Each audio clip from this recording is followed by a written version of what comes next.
Sir ತಮ್ಮ ಹೆಸರು? ನನ್ನ ಹೆಸರು ಸಂಗನಗೌಡ ಪಾಟೀಲ್ ಅಂತ. ಹಾಂ ಹಾಂ. ಅಂತ ಬೆಳಗಾವಿ ಜಿಲ್ಲೆ ಸೌದಿ ತಾಲೂಕಿಂದ ಬಂದಿರೋದು, ಹಳ್ಳಿಯಿಂದ. ಹಾಂ. ಅಂತ ಎಜುಕೇಷನ್ ಬ್ಯಾಕ್ಗ್ರೌಂಡ್ ಬಂದು BCom ಪ್ಲಸ್ ಇಂಟರ್ಮೀಡಿಯೇಟ್ ಕಂಪ್ಲೀಟ್ ಆಗಿದೆ. ಹಾಂ. ಸೊ ನಾನು ಭಾರಿ ಬಡತನದಿಂದ ಈ ಉನ್ನತ ಸ್ಥಾನಕ್ಕೆ ಬಂದೀನಿ. ನಮ್ಮವ್ರು ನಾನು ಭಾಳ ಕಷ್ಟಪಟ್ಟು ಕಲಿಸಿದ್ದಾರೆ. ಸೊ ಇವತ್ತಿನ ದಿನ ನನ್ನ ಟ್ರೈನಿಂಗ್ ಸಕ್ಸಸ್ಫುಲಿ ಕಂಪ್ಲೀಟ್ ಮಾಡ್ಕೊಂಡಿದ್ದೀನಿ. ಸೊ ಅದಕ್ಕೆಲ್ಲ ನಮ್ಮವ್ರ ಕಾರಣ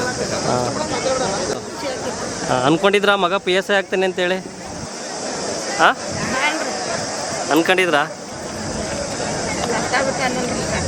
ಹ್ಞೂ ಹ್ಞೂ.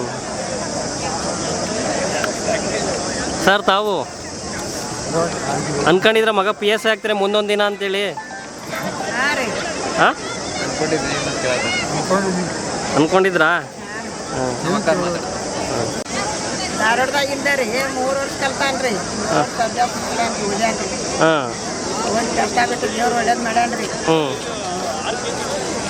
ಬೇರೆ ಮಕ್ಕಳೆಲ್ಲ ಈ ಬೇಗ ದುಡಿಯೋಕೆ ಹೋದಾಗ ನಿಮ್ಮ ಮಗ ಹೋಗ್ತಾ ಇರಲ್ಲ, ಓದ್ತಾ ಇರ್ತಾರೆ, ಇನ್ನೂ ಓದಬೇಕು ಅಂದ್ಕೊಂಡಿರ್ತಾರೆ. ಅವಾಗ ನಿಮ್ಗೇನು ಅನಿಸ್ತಾ ಇರಲಿಲ್ವಾ? ಏನು ಮಾಡ್ತಾನೆ ಮಾಡಲಿ, ದೇವ್ರು ಚಲೋದು ಒಳ್ಳೇದು ಮಾಡಲಿ ಅಂತೀವ್ರಿ. ಒಳ್ಳೇದು ಮಾಡ್ಯಾನ. ಒಳ್ಳೇದು ಮಾಡಿದ್ದಾರೆ. ತುಂಬ ಖುಷಿ ಆಗ್ತಾ ಇದೆ ನಿಮಗೀಗ? ಚಲೋ ಆಗೈತಿ. ಅನ್ಕೊಂಡಿದ್ರಾ ನಿಮ್ಮ ತಮ್ಮವ್ರು PSI ಆಗ್ತಾರೆ ಮುಂದೊಂದು ದಿನ ಅಂತೇಳಿ? ಏನು ಹಾಕ್ಕೊಟ್ಟಿಲ್ರಿ, ಒಟ್ಟು ಕನಸವಂಗೈತಿ. ಹಾಂ. ಊರೆಲ್ಲ ಹೇಗಿದ್ರು? ಊರಾಗಿಲ್ಲ, ಚೆನ್ನಾಗಿ ಓದ್ತಾ ಇದ್ರು ಅವಾಗೆಲ್ಲ? ಓದಿದ್ರಿ. ಹಾಂ ಧಾರವಾಡದಾಗಿದ್ದು ಕಲ್ತ. ಹಾಂ ಹಾಂ.